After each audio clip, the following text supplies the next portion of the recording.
Welcome to the Vandy Sports Podcast. I'm your host, Chris Lee. Our guest today will be Seabass of WNWS in Jackson, Tennessee. We will talk a little bit about football, baseball, and basketball in today's show.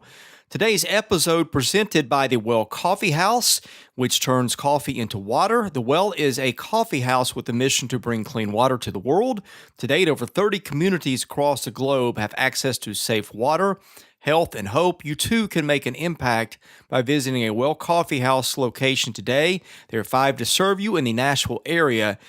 They are in Brentwood, Green Hills, downtown Bellevue, and the Cool Springs Lifeway. More information can be found at wellcoffeehouse.org. The Well Coffee House, where coffee changes lives.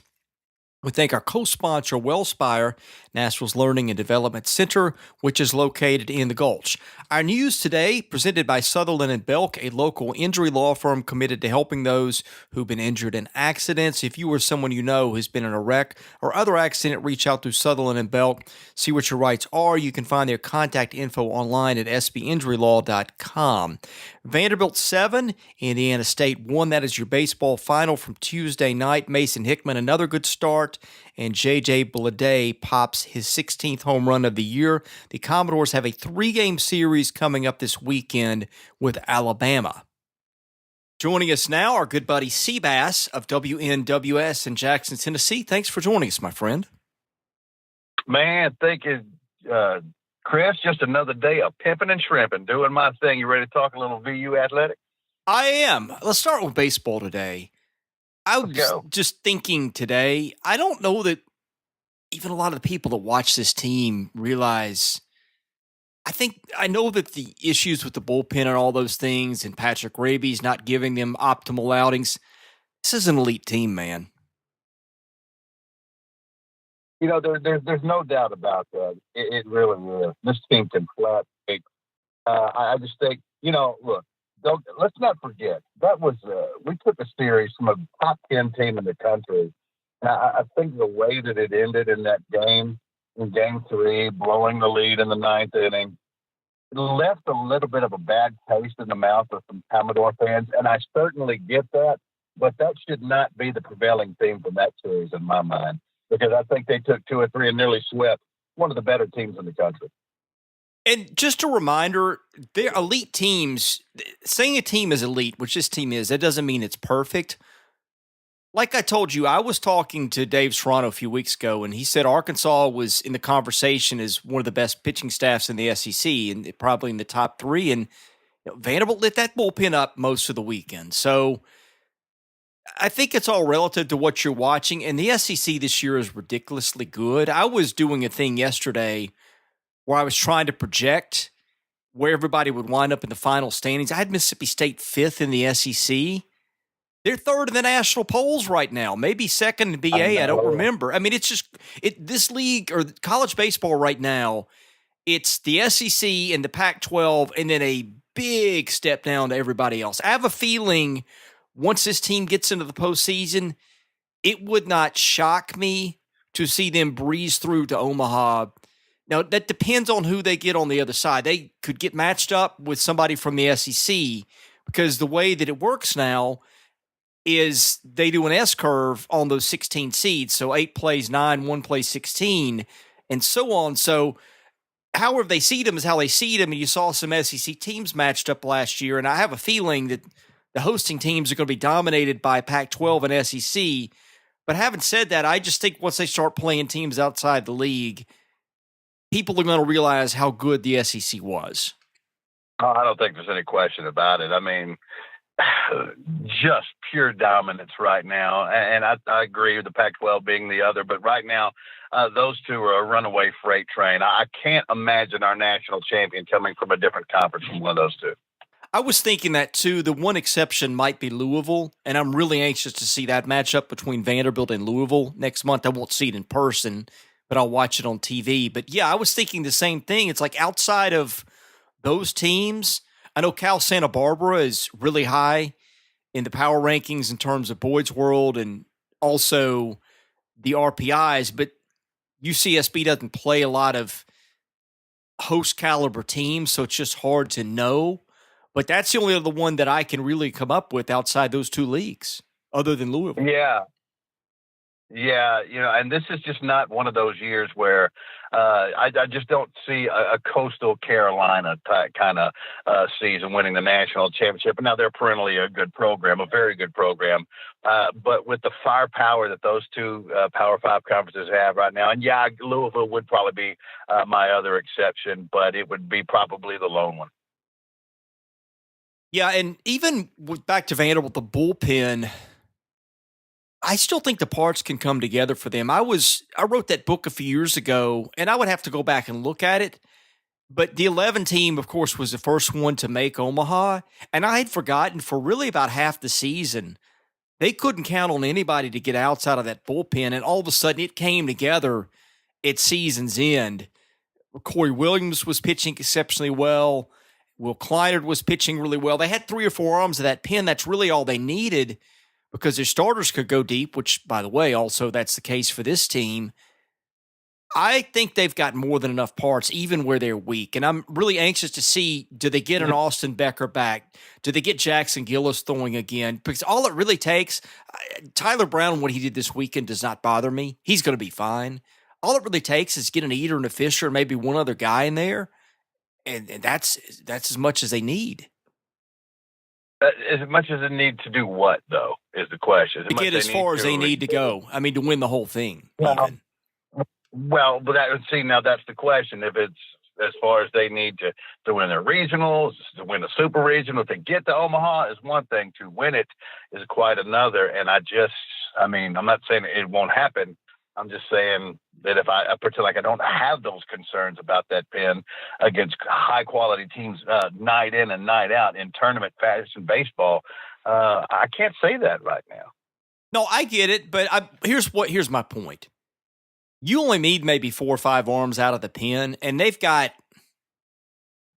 8, 9 in that mix, and all you really need is half those to click. That's my point. Well, I mean, that is true. There's no question about it. It's the clicking. I know what you need, and I know we got more potential arms than most, but it actually happening is what wins you national championships. And they certainly are capable, but I mean, obviously, and we've talked about this, since the early part of the season, even beforehand, that this was the area that we were going to look at, maybe with the most concern, and rightfully so. And again, it's not terrible by any stretch of the imagination. And I wouldn't classify Game 3 against Arkansas as the norm for this pen by any stretch of the imagination, but it gives you pause for concern. I was just thinking about something. So far, Chris, help me if I remember this correctly. Our only 2 series losses so far have been both on the road, one at A&M and one at Georgia. We haven't lost another SEC series yet, have we? That is correct. And by the way, both those teams, I think if they pick the field today, might both be national seeds. Yeah, and be honest with you, we absolutely had chances to win both of those series, and some might say probably should have. I guess the series that probably bothered me the most, and it probably shouldn't. I mean, what's Georgia sitting at right now, Chris? Are they still 2? In the polls?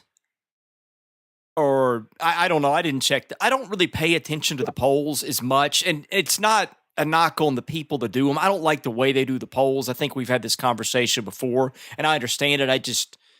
I think the methodology is flawed, and it's to be efficient for the sake of time, because you got to get those things out on Monday. But anyway, I guess the thing that kind of, I won't say agitated, but made me kind of raise an eyebrow was, if I remember correctly, and again, a little bit loopy today, I'm feeling all that well, but so if I'm wrong about this, you can certainly tell me. Didn't Tennessee play Georgia directly after we did? Yeah, and beat them 2 or 3 in Knoxville, which did not surprise me. Did it not? No, not at all. Tennessee is better than people think, and they beat Tennessee up pretty good the weekend before. I know they lost 1 game. Look, they caught a great pitching staff on a weekend where they were sharp, where I thought they got some good calls behind the plate. I'm not saying the umpiring was imbalanced. Georgia strung some hits together against them. It was just one of those weekends where it didn't click for their offense. They faced a hot team. It happened. Like I said, that series didn't really concern me. Now, I didn't expect them to respond with the authority they did against Arkansas, but I just chalked that up to a baseball weekend. That's what it was. And let me throw one other thing in there. I did a piece on this yesterday.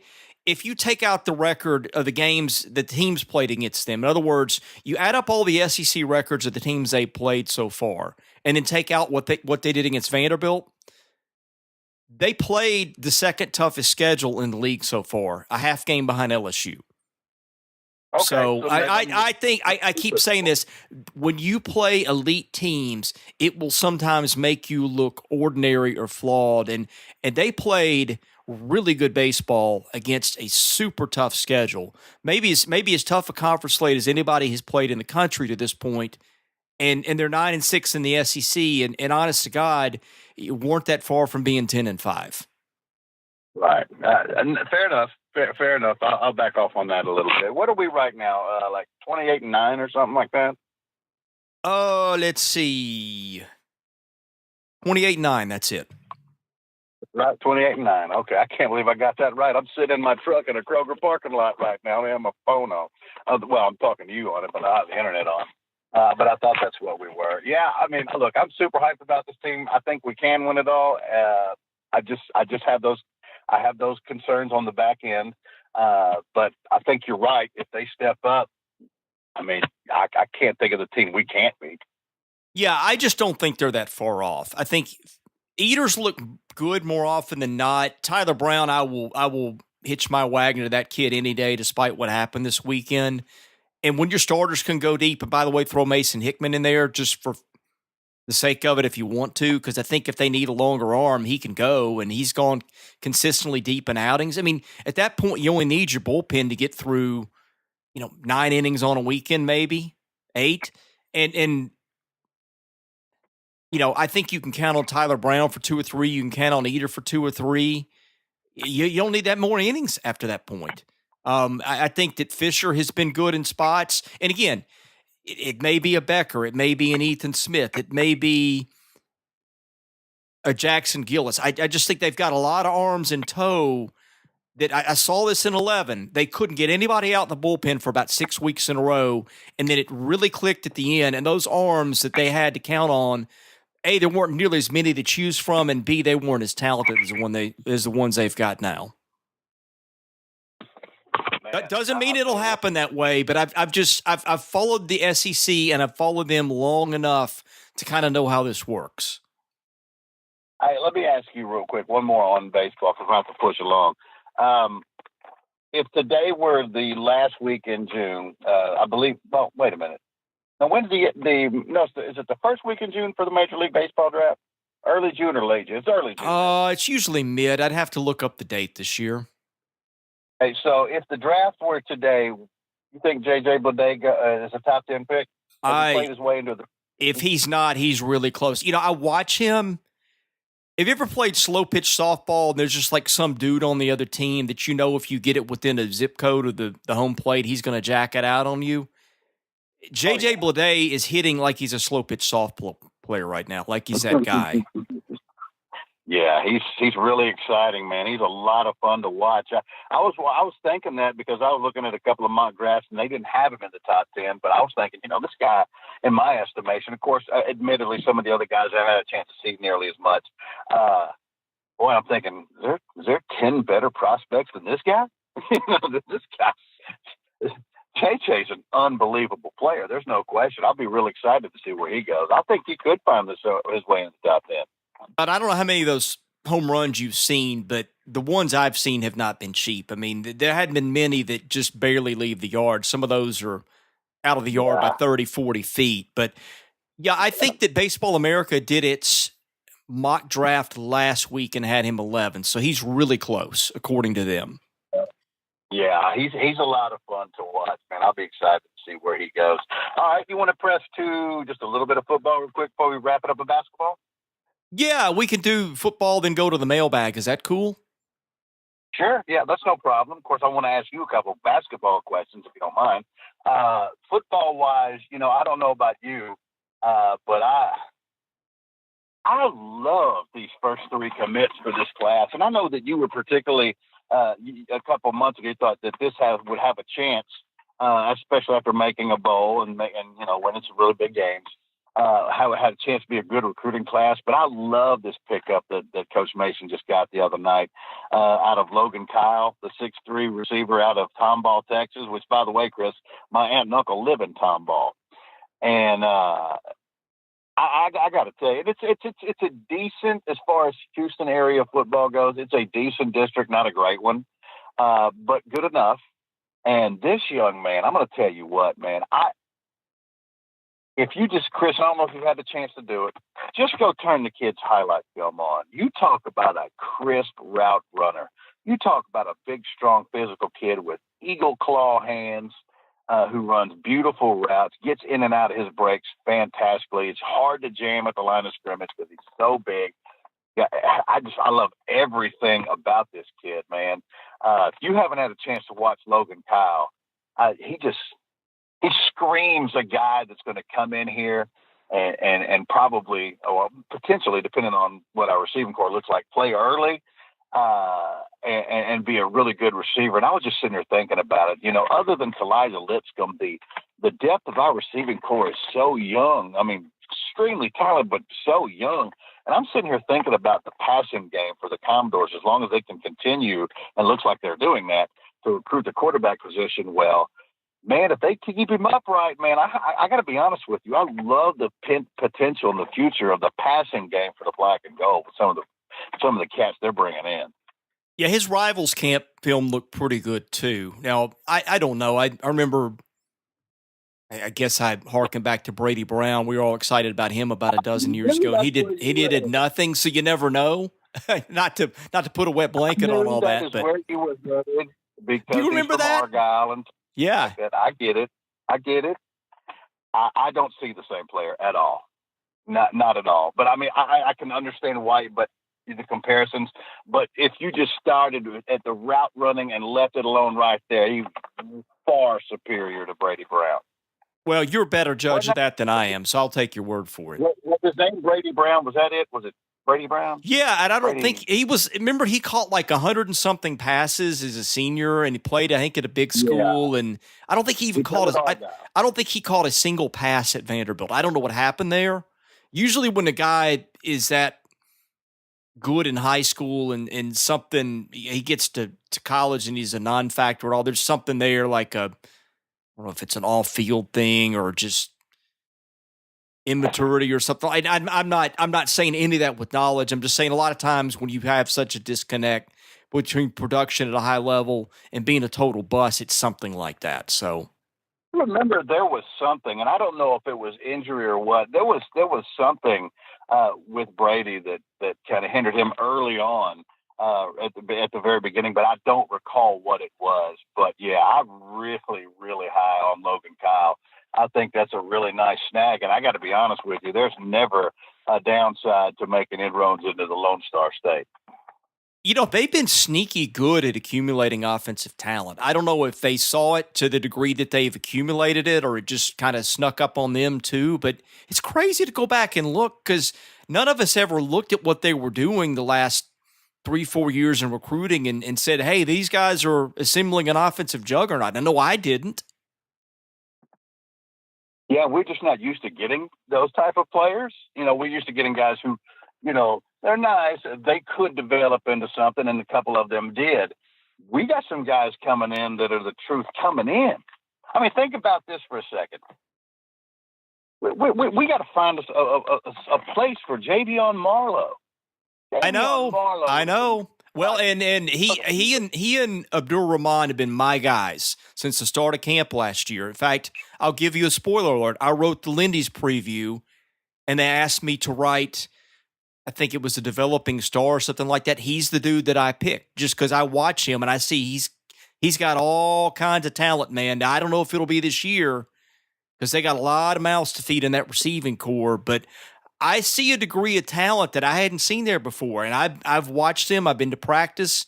It's been 16 years now. I keep saying it. They've never had a bunch like this. Now, maybe the line will undo it all.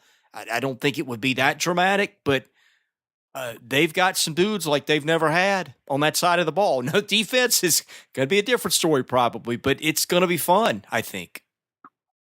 Well, yeah. I mean, look, we've got some nice young players defensively that I think they're going to blossom, but in terms of depth and just the pure amount of potential playmakers, yeah, I think offensively, at least the next few years, is probably going to be where this program's bread is buttered. And I wonder what that's like. Let me ask you this before we go to basketball. What do you think that's like for Derek Mason? I mean, look, the wins are what matter the most, and I know he wants to win, but when you're a guy who's cut your teeth defensively, when you have the success that he did in the Pac-12, I mean, he's a defensive-minded dude. I want to win, and that's all that matters at the end of the day. But don't you think it has to rub him just a little bit raw when we have to win track meet football?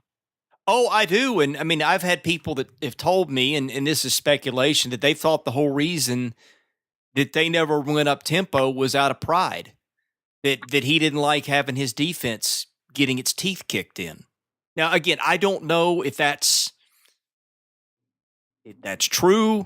The people that have speculated that to me know more about that program than I do, but that's a thought. Because I think about two of those first three games.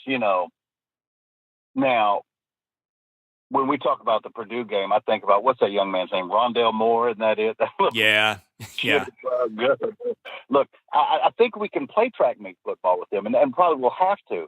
But what will be interesting to see is, look, from a physical standpoint, we don't match up, and you and I both know that with Georgia or LSU, either one of them, not even remotely close.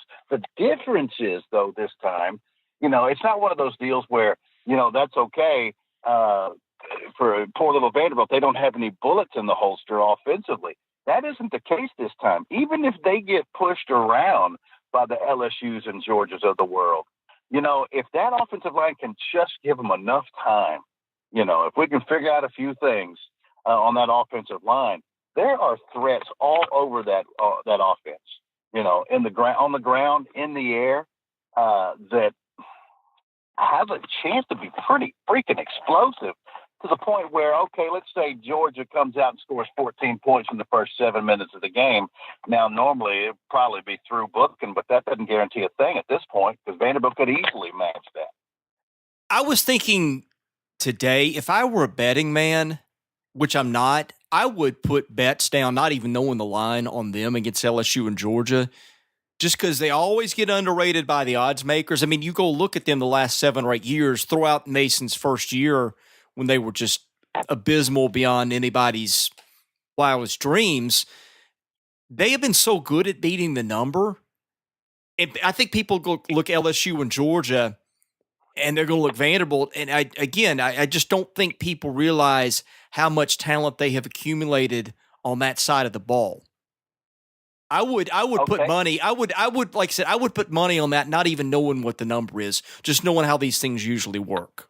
I'm not saying they're going to win, but would I be surprised if they played one of those teams to the finish? No, I wouldn't.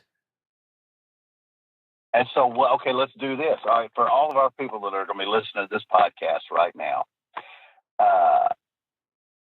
let's just look, there's a billion things personnel-wise between now and then, so it'd just be pure speculation. But let's just pretend like kickoff with Georgia was tomorrow. Kickoff Georgia's only based on what you know right now. The opening line, if tomorrow was the game in Nashville, I think it's on a Thursday night, right? Don't we go back to Thursday night this year to open up the season? I'll have to look that up, but yeah, I believe that's the case. What do you think the line is set at right now? Tonight's kickoff. What? 17, 18 maybe? See, I don't see it that high. I don't see it that high. Yeah, but I mean, Georgia just is at the point where they reload. I mean, they've been in the national championship game 2 years ago. Last year, had they not played Alabama, they'd probably been in the playoffs. I just it's perception, man. I just think that's the way it's going to work.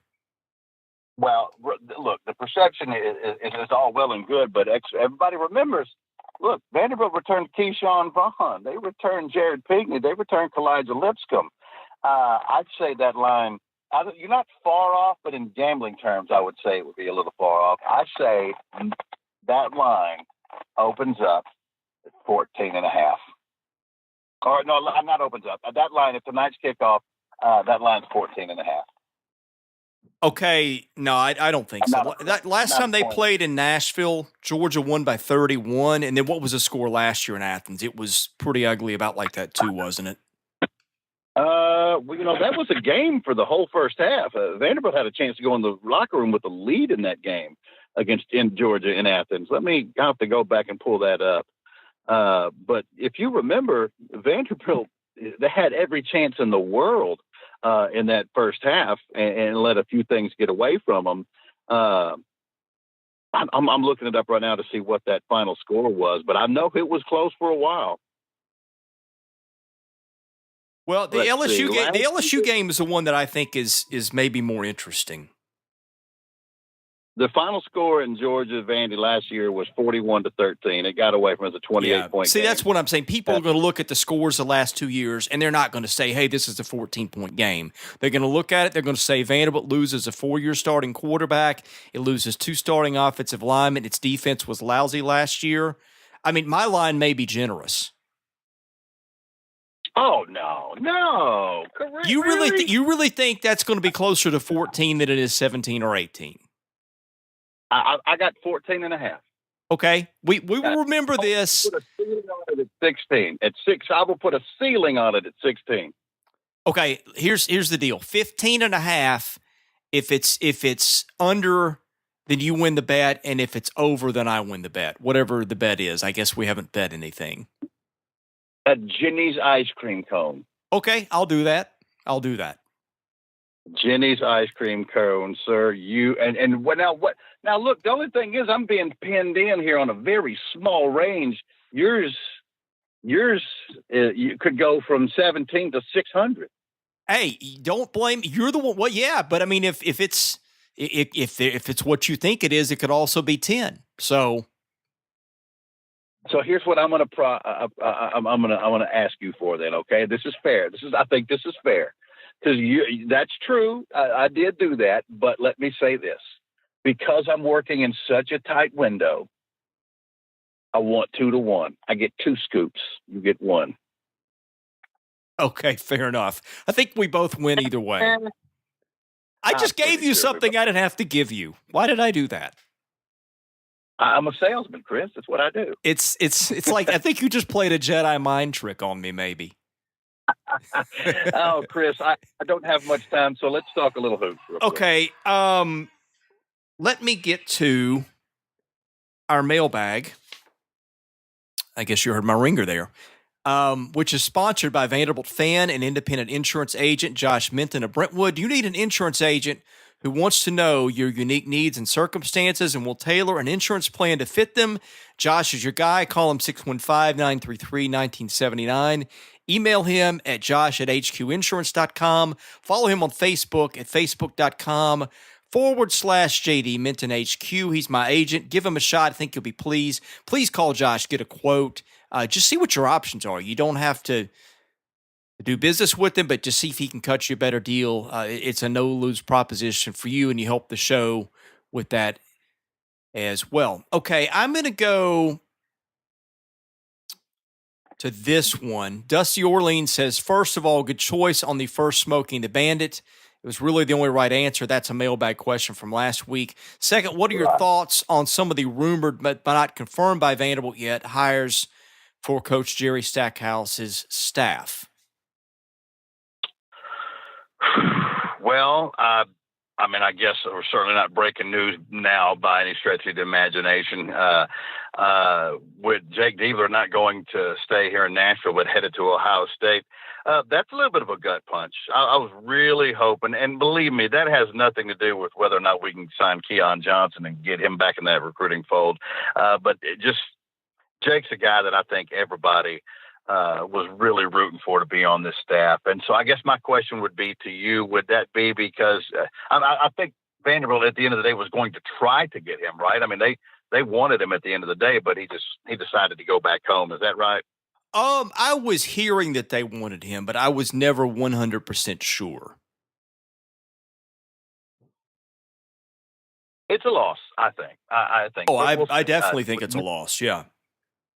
The David Grace hire, I mean, if we're talking strictly recruiting and to listen to some of the things that people are saying, I saw one person talking about on Twitter, best recruiter in the Pac-12, best on the West Coast. That's a big deal. That's a very big deal. I don't know. I've heard people talking about something being linked to. I'm not really sure what that was, but the one prevailing theme that kept coming through over and over again was how good a recruiter this guy was.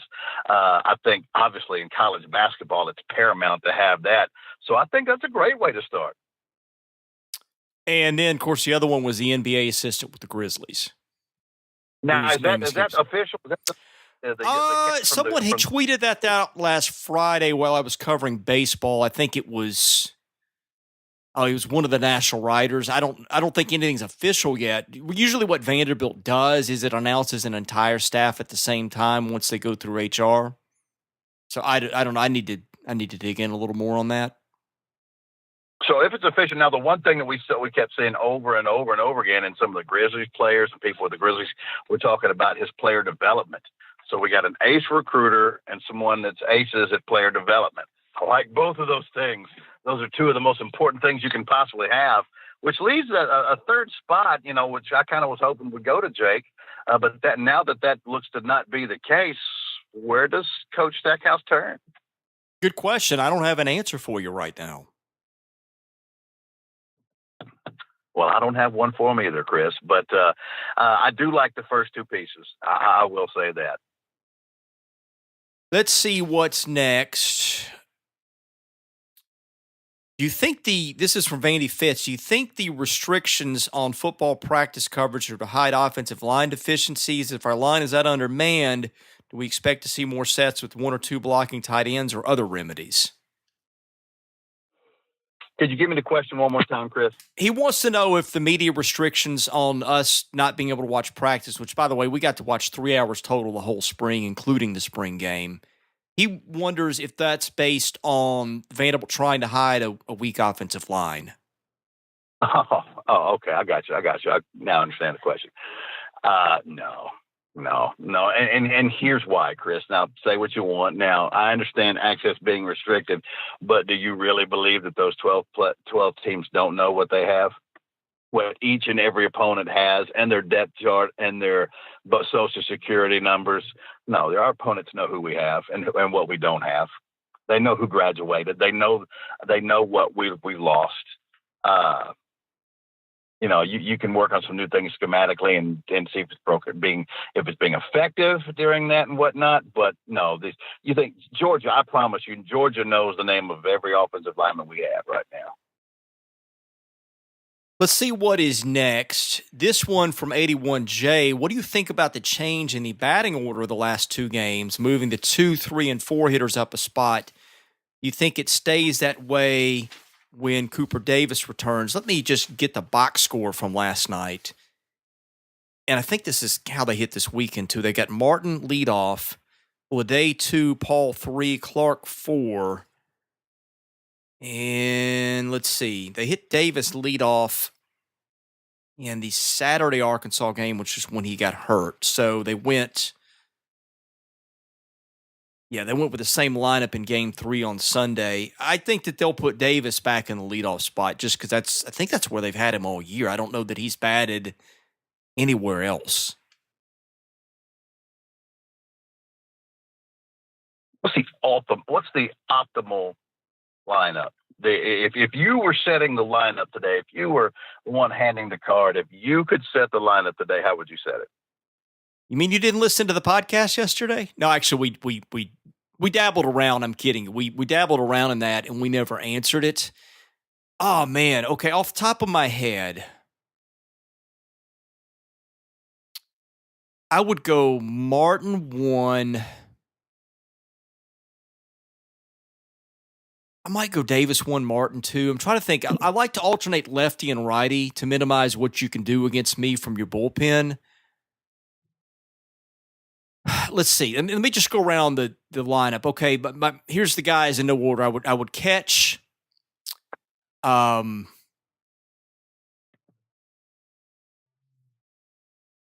I would catch Clark. I would go Infante first, Paul second. Paul short. I don't know. I still toy with the idea of putting Martin at second and going Gonzalez at third. And then I think Davis left, DeMarco, well, when he's healthy, DeMarco center, and then Bledin right. I think I would go Davis, Martin, Bledin, Scott, Clark, Paul, Gonzalez, Duvall, Infante. Or maybe Duvall, Gonzalez, Infante.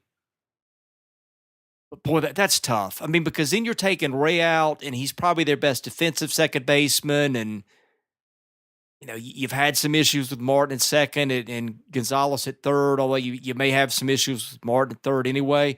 I don't know. You kind of hate to mess with what's working, but if you made me pick it, I'd be tempted. That's what I'd roll out there a few days and just see how it goes. And by the way, that leans towards offense, but I'm not sure that, as good as Ray has been at second at times, is spectacular. He's also had some lapses. So I don't know if that's not, I feel like, I hate to say it, I feel like we've picked on Harrison Ray the last few podcasts between me and some other guys we've done. And it's not my intention to do that at all. It's just like you're picking contestants in a beauty contest with this lineup, man. It's crazy. Yeah, it's funny. That's what I was going to ask you is where does this put Harrison Ray? But you're not picking on him. I asked you to give me your optimal lineup, and you did. That's not picking and just about any other team, Harrison Ray, you could plug him in the 6 or 7 hole and plug him at second, and he's fine. It's just by comparison, all these bats on the bench. It's not that I'm bagging on Ray. It's just that they have never had lineup options in the history of the program like they have now. They've never had the overall quality in their starters. They've never had 4 or 5 bats off the bench they've had. It is a tremendous problem to have if you're Tim Corbin. And, oh, by the way, I think I put DeMarco in the lineup and then skipped him in the batting order, so I don't know what you do with him. I think I put him in the field, but I didn't put him in the lineup. So you got issues wherever you go. and they're good issues. This is why I think this is an elite team. And I'm not sure that even their fans, other than the really diehards, realize how good they are. Okay, Chris, I have about 5 minutes, so let's finish out this mailbag. Okay, VU Titan says, what time are you planning to show up at the NFL draft next week? Chris, I'm trying to decide. I'm definitely coming. But what I think I might do is come on Friday. I think I'm going to come on Friday for the second and then the third rounds. I'm going to catch up all my work Thursday night. I'm taking off both days, Thursday and Friday. I'm going to catch up on some stuff, watch the draft at home, get up in the morning, and a buddy of mine, we're going to try to get to Nashville hopefully around noon or 1. I'm just not sure what to expect, because it sounds like it's going to be a complete zoo. There's just so much going on, and, I'm not sure where to go here and there. But I plan to get to Nashville about 1:00 on Friday. Okay. Anything? One of the main reasons is, and as is no secret to anybody by now, is that my Colts have 2 picks in that second round. Including the second one in the second round as the completion of that Jets trade from last year. I want to get a little bit more bang for my buck, second and the third round. Plus, there may be a little bit less hoopla dying down from the first round, but then again, maybe not, because it's going to be a Friday night in downtown Nashville. So I think either way, it's going to be a zoo. But I'm probably more excited, Chris. I can't lie to you. I'm probably more excited to go to this event than any sporting event I've ever gone to. I regret, in a way, I didn't get media credentials. I missed the deadline, but I've just got so much other stuff to do with baseball right now, and it's kind of like, wait around and for Juwan Williams just for that and miss baseball. But on the other hand, I hope I'm not going to regret not going, just because I'll probably never get a chance to do it again. Well, then check this out. You know what you do about that? I'm not going to get out and fight the crowd and go to the draft in the crowd. Well, you know what? You know what? Hey, by God. I mean, it's once in your life, Chris. Once in your life. It's the NFL draft in your backyard. That is probably not ever going to happen again in your lifetime, ever. I think that's how much I hate crowds. Now,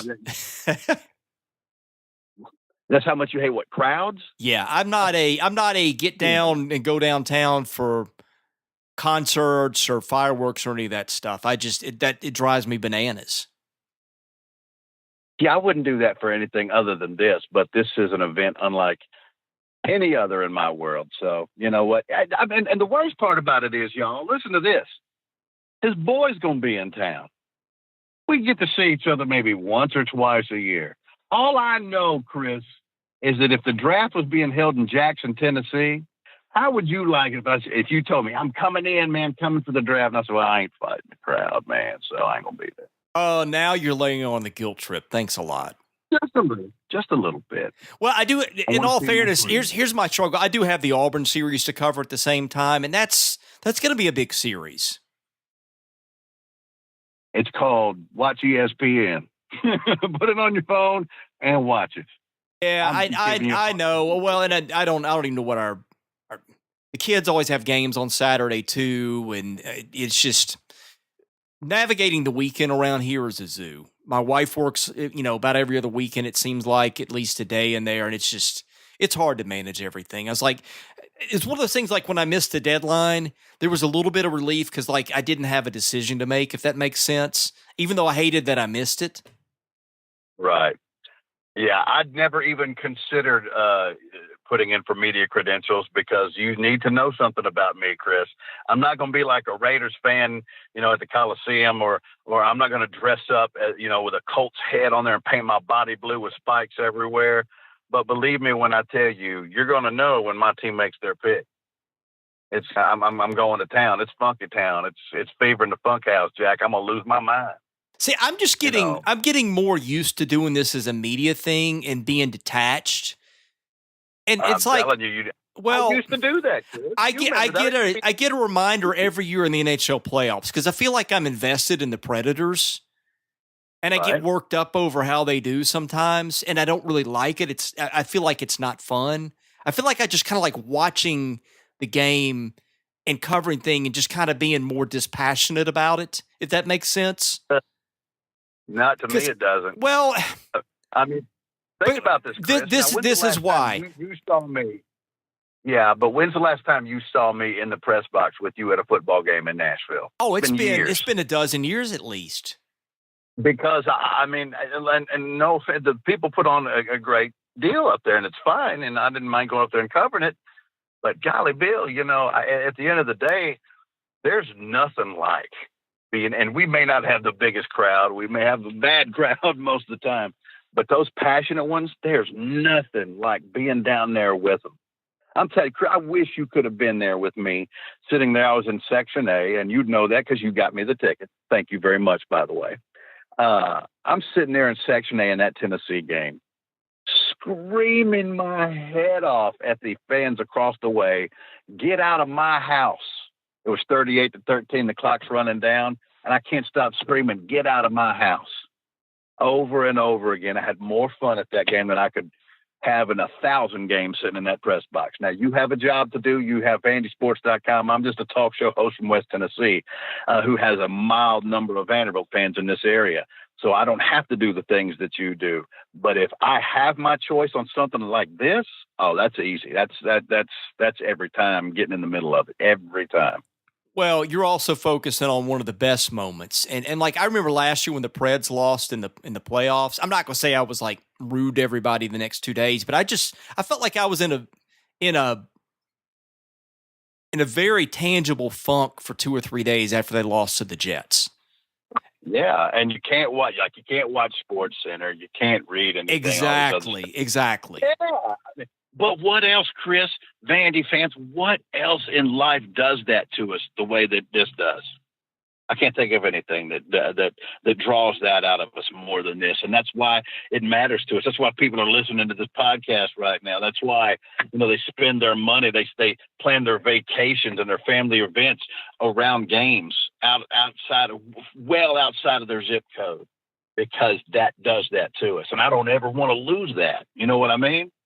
No, I totally get it. I mean, I do. I guess I'm glad I have the Predators to kind of do that with.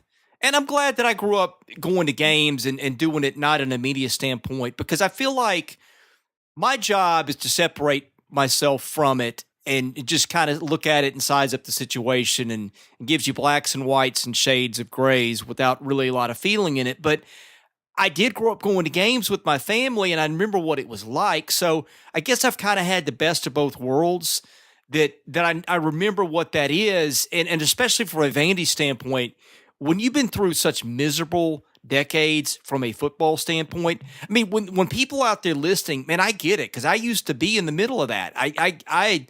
My family lived it, but I like doing it this way better now. I understand, brother. I'm just flat out of time, man. Let's put a bow on this jank. All right. Tell people they can find your show, where they can find you online. Yeah, man. You can find me on Twitter at Cheap Seats Bass. You can find me online at 101.5 FM, or excuse me, at WNWS.com. And you can listen to me at 101.5 in Jackson, Tennessee, in year number 19, Chris. 19. He is Seabass. I'm Chris Lee, host of the Vandy Sports Podcast. Thanks for listening. We'll try to have one of these before the end of the week. No promises, but we will try to find one more to do. And if not, we'll be back next week. Either way, thank you for listening to the Vandy Sports Podcast.